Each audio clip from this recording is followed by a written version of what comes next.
Hello, Tom Levecki here with the latest edition of the New Theory Podcast. Today, we got a very special guest, Carol Schultz. She's a founder and CEO of Vertical Elevation. She's a talent, equity, and leadership advisory expert. She has 3 decades experience in corporate in numerous responsibilities. She's a host of a popular podcast called Authentically Successful and is an author of her new book, Powered by People, How Talent-Centric Organizations Master Recruitment, Retention, which we're going to talk about a lot today, and revenue, and how to build one. Carol Schultz, welcome to the New Theory Podcast. How you doing today? I'm good. Thanks for having me, Tom. All right. I'm just going to go right into it. Where entrepreneurs are having the hardest time. How do we, get decent people right now and get them on the bus? Well, if you read my book, you'll know I've debunked the bus theory. We don't get on buses. Oh, wow. Okay. I want to hear that because I didn't get the book. They're sending the book. I don't have it yet. But continue, please. Yep. It's really right in the first chapter. And the bus theory never really sat well with me. Okay. And the reason for that, without having to read you the portion of the book where we talk about it, is because the only person on that bus who's contributing to where the bus is going is the driver. True. The driver's doing all the work. That's a good point. Yeah. And the other people, could be reading the paper, reading a book, listening to music, doing some work, whatever they're doing, just along for the ride. Right. Great point. Yeah, thanks. So I prefer to look at it as a sweep rowing team where everybody, each crew person has one oar, 2 hands on each oar, and they must row in sync and together to go in a straight line from point A to point B. Okay, so how do support people affect that? Obviously, if one oar is not good, you can make up for it. But how do you make sure in unison have the right rowing rhythm? Well, the right rowing rhythm happens with alignment at the executive level. That's the first thing, right?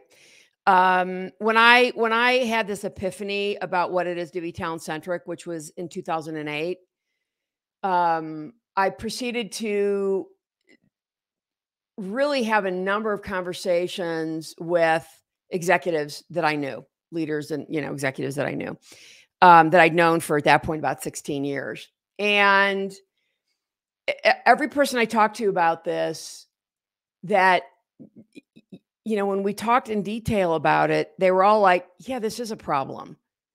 Because leaders tend to think they have recruiting problems, but they don't have recruiting problems. Recruiting is a symptom of the problem of alignment, right? Yeah. So once you can get alignment at the executive level, then and only then can you build a talent strategy to support the business strategy and vision.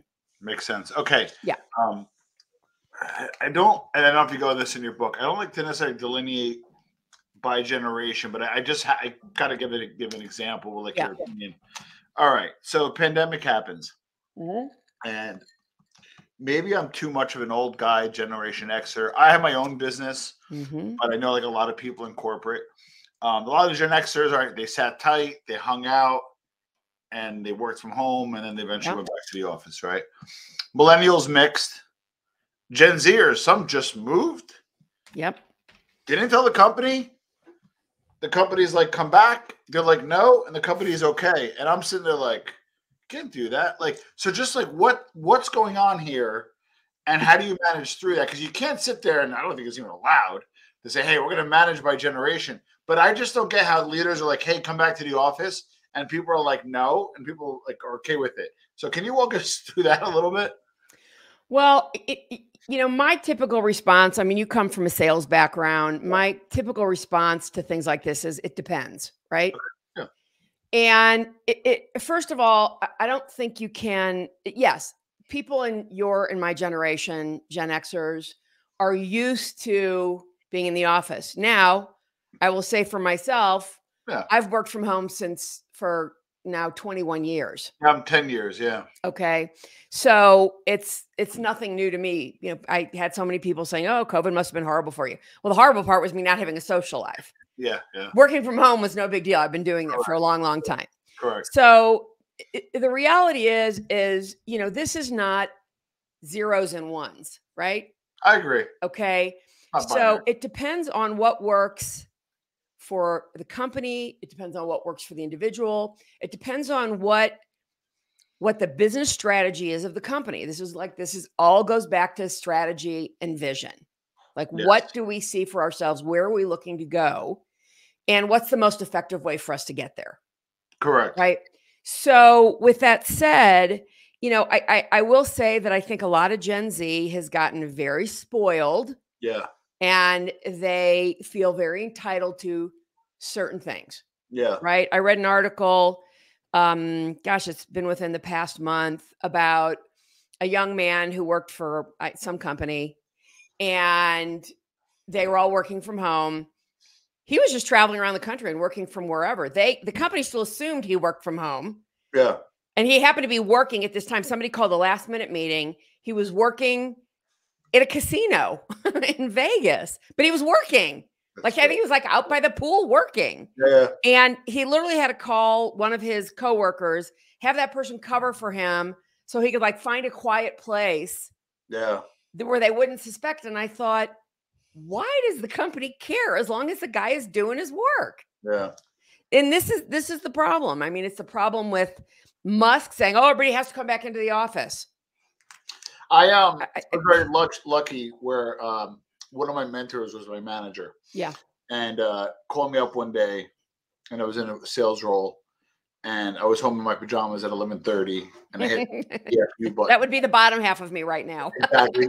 All right. So I got right. the FU button. Yeah. And he got it, and calls me back again.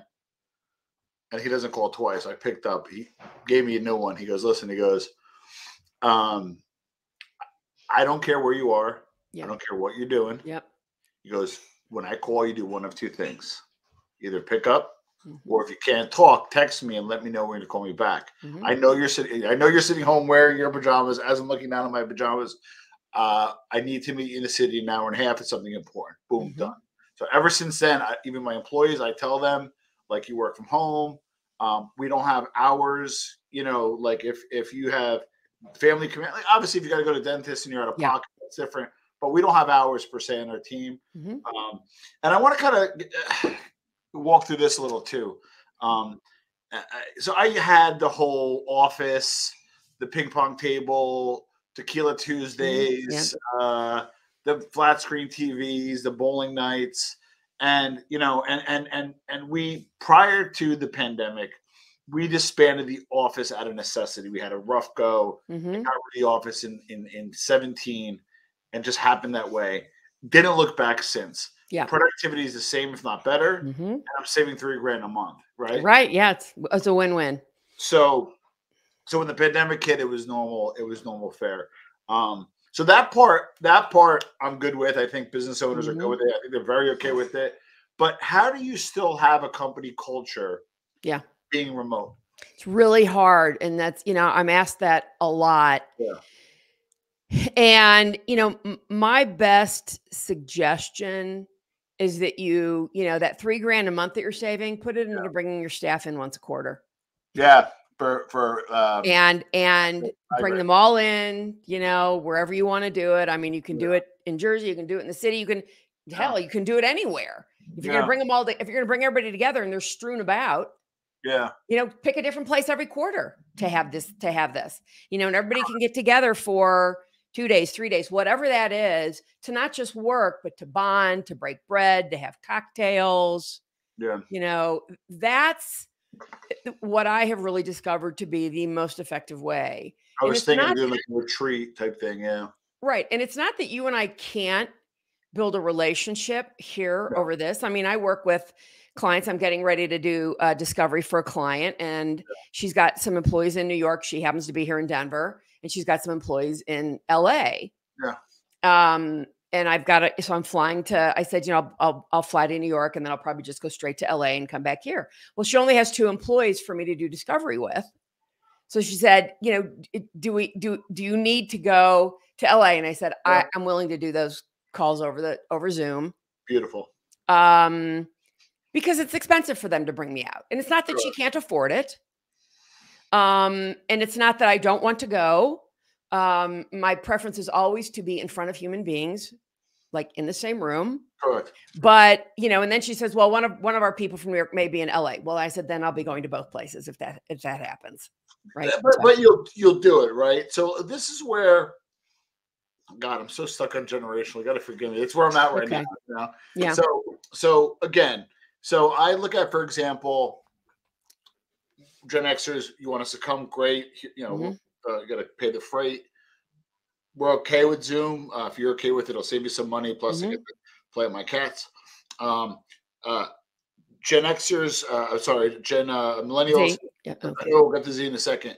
About 5 years ago, maybe 8 years ago, it was all about the hustle culture, grind, hustle, punk your 20s. So Gary V, punk your 20s so you can live well for your 30s. I'm going to do a lot now so I don't have to do that for the rest of my life. And all this great stuff, right? Yep. Probably the past 5 to 8 years, the hustle culture is not only gone. It's the antithesis now of the Gen Z, where like you go on TikTok and it's like, hey, somebody left. I need them to pick up some of your job. And they start using strategies on how to say no. Or, hey, somebody left. You're going to pick up more responsibility. And the first question out of their mouth is, great, give me more pay. So like we were the sacrificial lamb, and boomers were even worse, right? We worked for free. We hustled. Right. So like we were kind of like the guinea pigs, if you will. So like I'm mixed, right? On one end, I'm like, wait a second, you're doing a TikTok. If somebody left short term and you got to pick up some responsibility, if you need a bit of an override, ask for it.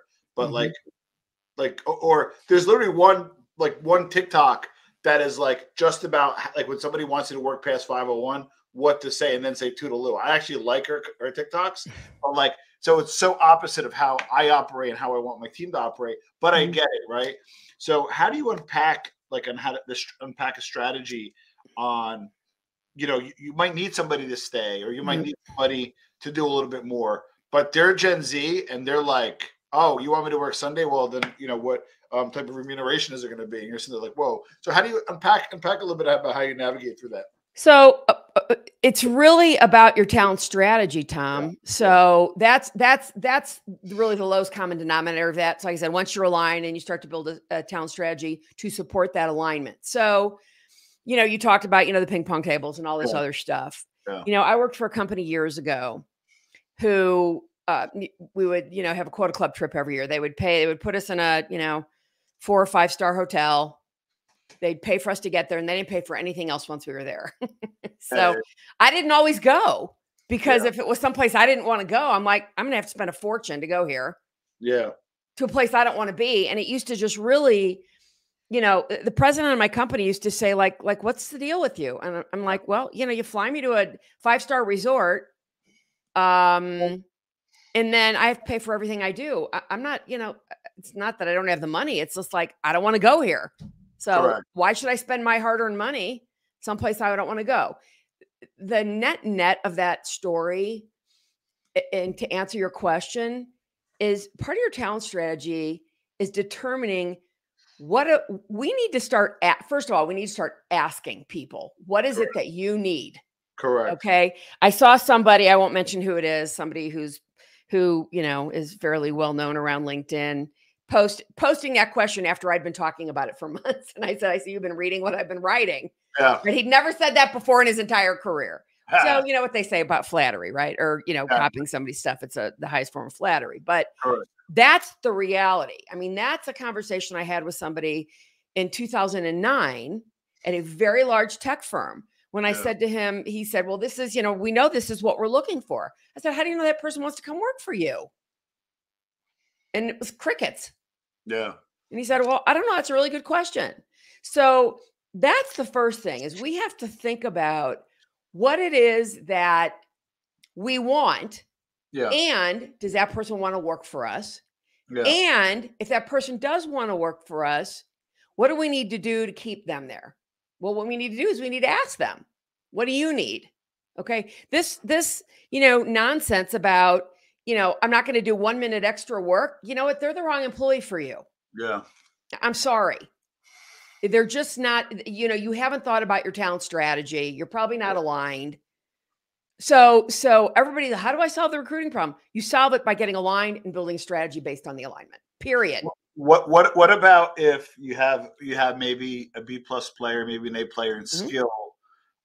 You're a small firm, so you can't really mess around. Where like, I have a small firm, right? Right. I tell them, I'm like, if this isn't for you, like, let me know. We'll have an exit strategy. We'll do things correctly. Right. Which people, they're not used to almost, right? They're like, well, we're going to be mature about this. I'm just going to give you 2 weeks and you're screwed. No, let's be mature about it, right? That's right. But what do you do when you have such a small firm where, again, I know not a bus analogy, but a car analogy, where you really need all four tires? I'd rather all four tires be at 24 PSI than 3 at 28 and 1 at 0, right? Right. What do you do when you kind of need somebody to be a little more creative than transactional, but they're just transactional? If you give them a job, they do it, right? But you need a little more from them because we're so small, we can't really mess around. How do you align the strategy with the principles? Are we need to be more proactive, we need to be strategic, blah blah blah, all the buzzwords. But then you have an employee who's strictly just transactional. They'll work past 5. They'll won't say toodaloo, but they're just transactional. Right. How do you deal with that? Well, so what you need to do is part of retention, Tom, is development, employee development. Okay. So, when we often think about succession planning just at the C-suite, and that's not where succession planning happens. It happens there, and you need to be thinking about it throughout your whole organization. Correct. Secondly is the retention issue, right? So what's it going to take to retain people? And in that, when you start asking people, what is it that you need? I mean, are you looking to move up the food chain? Are you looking for employee development? Are you looking for coaching? Like, what is it that you can give your employee, the transactional employee, to make that individual, whether it's creative? I mean, that person may not have the ability to get there, but you're not going to know that unless you invest in them. Yeah. Invest in bringing somebody in to give them, what it is that they're missing. Yeah. Okay. Now we'll do a fun one. How do you manage out? Respectfully appropriate, especially in this social media environment. I know, Google had to make some tough decisions. People ran to TikTok, people ran to, whatever. And just, like, I don't want to lay somebody off. Yeah. And have a TikTok go viral about me. How do you manage out in this environment? Well, I mean, sending your entire, who did that? Was it Microsoft Google. that sent well, maybe more of them, one of them did, sent Google emails to everybody. Yeah. I mean, that is certainly not the way to do it.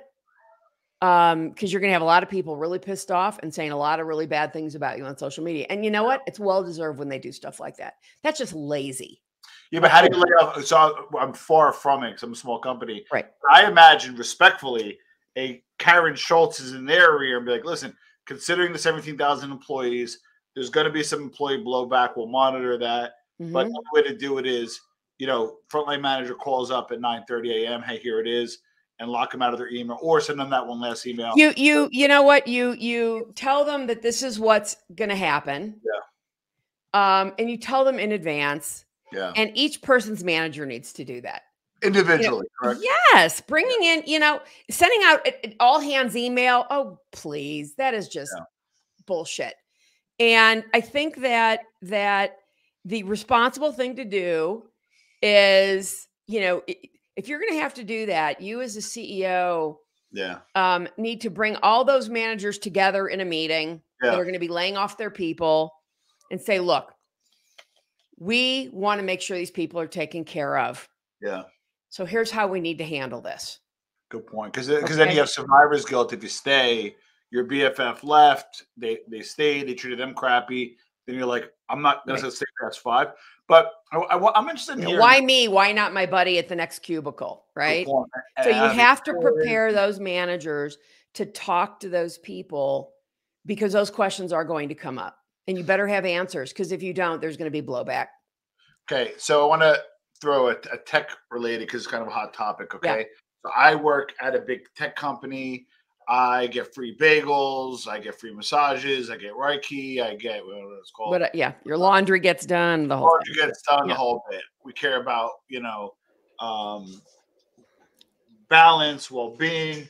Not to get political, but a lot of them are politically aligned. And generally, if you work there, there may be political alignment. So I'm like, I'm in, right? Yeah. But then I get that call or that email. Like what? Like what? Do they really care? Because I'm trying to trying to, as a person, as a human, try to be. If you were all like robotic along the way, like if they had snack machines that were free, but you got like a cold sandwich, like if they were congruent along the way, how they treated you, that makes sense. That's gonna be a little bit of a mind f, if you will. When again, I just booked my massage. Do I still get my massage Tuesday? You know what I mean? Like, walk us through that a little bit. Well, I think that if I am understanding your question, and if I'm not, please stop me. Yeah. You know, Google, I think, was probably the first company that was famous for giving so much to their employees, Correct. right? And then so many other companies followed suit. Correct. So, you know, the way I look at that is it was just their, I mean, call it manipulative. Yeah. You know, whenever there is an in order to, yeah, somewhere in that, that's what I call manipulation, right? So in order to keep our employees, we're going to give them all this stuff and the laundry and the food and all these things that we give them. And really what it does is it keeps them there all the time. Yeah. So they don't ever have to go home. Now, not all companies went to that lengths. Yeah. Went to those lengths. And I think that, first of all, so what that has done is it's given people an expectation. Okay. Yeah. And, you know, which isn't to say companies shouldn't do nice things for their employees. Yeah. But all those perks cost a lot of money. Right. So, you know, for these companies, are they then now laying off 10,000 people and still giving the perks? Yeah. Well, maybe taking away all those perks, they wouldn't have to lay off so many people. Good point. I mean, those are things that if I were the CEO of a, you know, Fortune 50 would be looking at, or really any company, but certainly these companies are laying off massive, you know, thousands and thousands of employees. Yeah. Right. So that's really, in my opinion, the important thing is to look at, do we really need those things? It goes back to that story I was telling you about my company. I didn't care. You know, why don't just give me the money? I don't want to go to this trip. Yeah. They never asked us what we wanted. Well, that also, so we do very little in that regard, right? Mm-hmm. But again, that same manager, still a mentor to this day. He came from if there's a happy hour, you go. You don't leave until the highest level person gets up, kind of the old Japanese way. To the point of like one time I got up and he pulled me down. So again, I'm from that earth, right. if you will, right? Yeah, yeah. But I also want to like do a team outing, and I'm paying a lot for it. Yep. And not everybody has to get drunk, but if we do a happy hour, can you show up just because like we're making the investment? Mm-hmm. Like, well, no, I got to go back and space on my kid or something, or whatever it is, right? How do you balance that? Because that's on the other side, I find it tricky.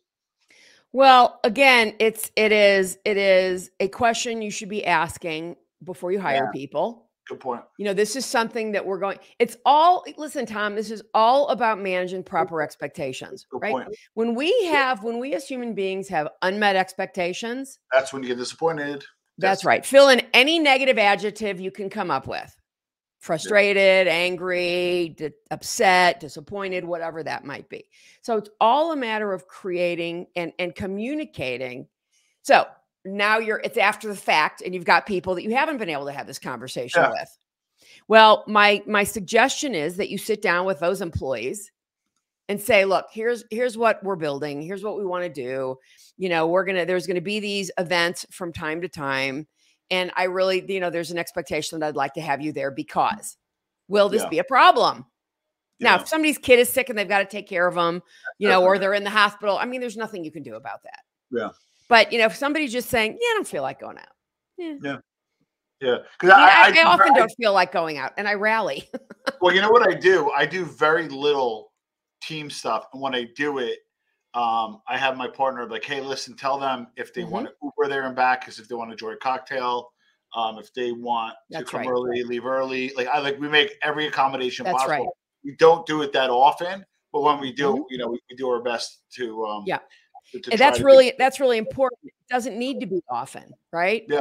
But when you do it, and you are now making accommodations, and anybody needs to do that, they're like, oh, well, I'm not going to be able to drink because I got to drive. Okay, you know what? We'll pay for your Uber.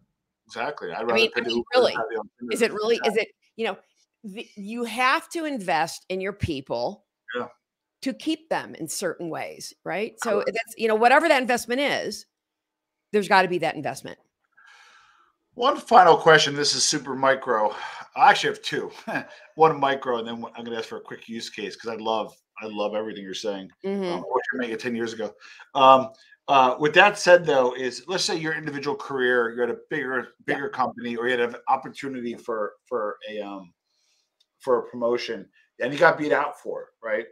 Our generation, we just like kind of take our ball, go home and stay and plateau, or we go somewhere else, especially at the executive level. How do you lose out on a job in this environment, but you like the company? How do you handle that? So, all right. So let me see if I get what you're asking me. Job. You didn't get the job. You didn't get the promotion. You love working for the company. So how do you handle that? Well, I mean, do you know why you didn't get the job? Why somebody else got it? If you don't, I mean, I would be asking. Yeah. Right. And that's, again, it's part of the work that and this, I think we'll tie this together. Part of the work I do in discovery, what I do in discovery is learn where the gaps are. Like on a scale of 1 to 10, 0 is we aren't remotely aligned. Yeah. We're in a boat that's sinking. And nobody's got a life vest on, and a 10 is, man, we are there. We are winning every meet that we go to. Okay. So the objective is to spend the time with each individual and learn where the gaps are. Yeah. Part of what that is learning how to communicate. People underestimate the importance of communication. Good point. And the other thing with that, Tom, is that sometimes you and I need to be communicated with differently. Correct. Than a millennial or a Gen Z, because we were raised differently. We were raised at a different time. We were raised when there were no phones and, iPhones, and, you still had a dial phone and, things like that. And so part of it is asking your people, what's the best way for me to communicate with you? Yeah. So that you get what I'm saying, you understand it, it works for you, it works for me. My executive assistant is in Washington, D.C. Yeah. And she's fabulous, but she is Gen Z. So, when it comes to, let's say we're getting ready to write a new article. Yeah. Okay. We'll have a conversation on the phone. And then once we go from there, her preferred way to communicate is through voice memo on text. So that I had to get used to. Yeah. But it works really well. Well, that goes along with your talent-centric approach. You're not one of those people that are saying this to your clients and then my way or the highway. Yeah. Right. And that's what's really important is she is fantastic. And I have to look at, okay, what do I need to do to adjust to make it easier for her?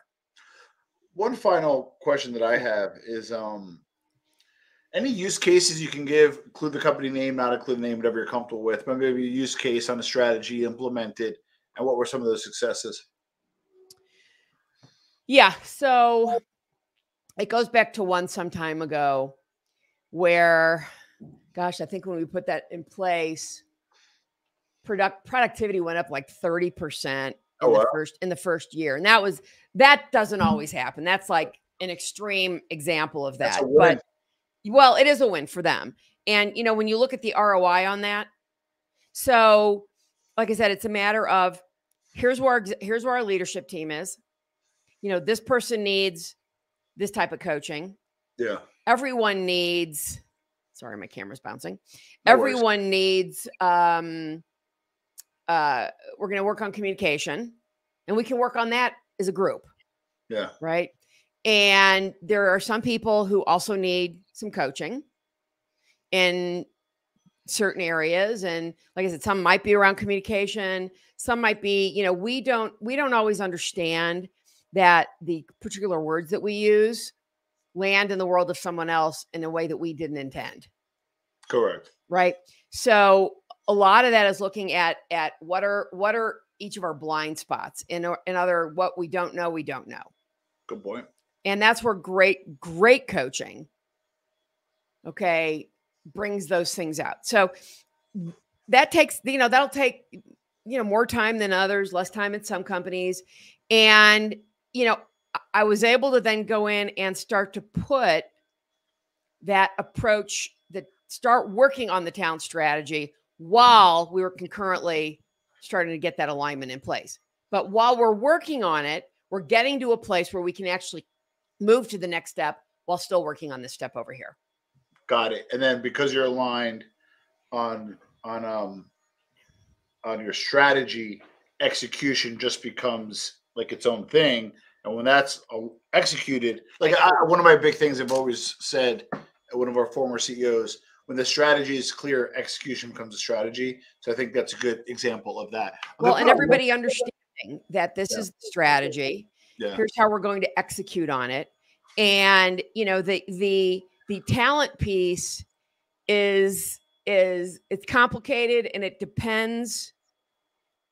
It depends on the size of your company. It depends on, there's a lot of, I have to go in frequently and teach. If you're going to, so are you going to continue with the post and pray method? Well, we're going to post ads and pray that we get the right person. Correct. Or are we going to actually start going out and headhunting people? Good point. Which is the way to find people. And if that's the case, I then have to go in and typically train, because your people do not know what it is to be a professional headhunter. And I've got a million stories about that as well. Or you're going to pay big money, upwards of 30%, just to land somebody who may not work out. Right. So and sometimes, listen, sometimes we the strategy is part retained. We can find the right retained firm, and sometimes part of the strategy is we have our own internal people. Let's actually train them how to be professional headhunters and not overwhelm them with 30 jobs. Correct. Because one person cannot do that. They cannot do that effectively. They cannot do it well. They will fail. And and also being happy and leave, then you got to fill that spot and lead. Yeah. Other issues. There's a story in my book about that you can read about somebody who works for a very large firm. Love it. And the problems he's had. Yeah. Yeah. Carol, I'm going to put a link below for those on audio. Just click the link in your iTunes or Spotify, wherever you're listening. On YouTube, it's in the description. But for just those listening and driving, Carol, what's the easy way to find you? Easy way to find me, verticalelevation.com. You can schedule time with me on, right on the homepage. And, or you can just reach out to me directly, Carol@verticalelevation.com, if you want to schedule some time to talk. But like I said, you can always schedule that right through my website. Love it. Carol, thanks so much for your time, and thank you for being on the New Theory podcast. Yeah.